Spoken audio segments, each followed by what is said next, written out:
Welcome to our video on React State versus Props. If you're a React developer, you've probably heard these terms before, but you may be wondering, what's the difference?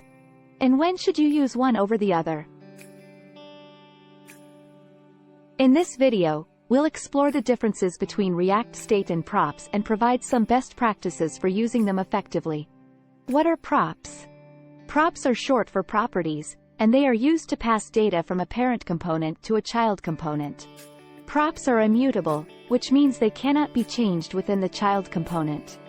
Props are often used to configure the child component and provide it with the necessary data to render. For example, a parent component may pass a prop to a child component that contains the text to be displayed on a button. What is state? State is used to manage the internal state of a component.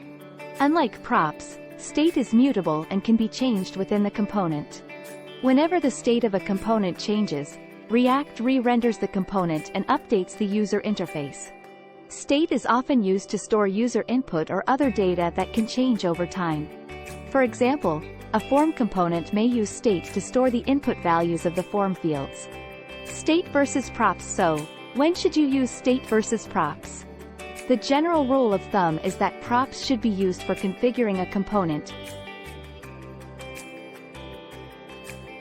while state should be used for managing internal component state.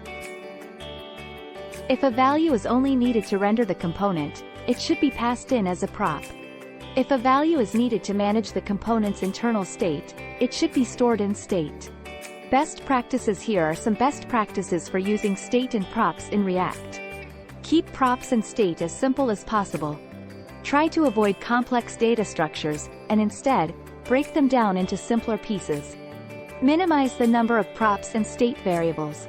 The more state and props a component has, the more complex it becomes, and the harder it is to manage. Use props to communicate between components.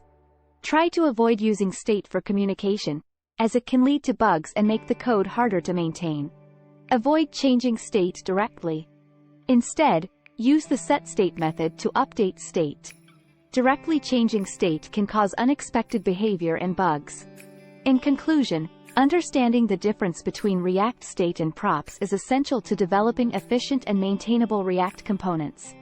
Remember to use props for configuring components and state for managing internal component state. By following the best practices we've outlined, you'll be able to write clean and maintainable React code. Thanks for watching.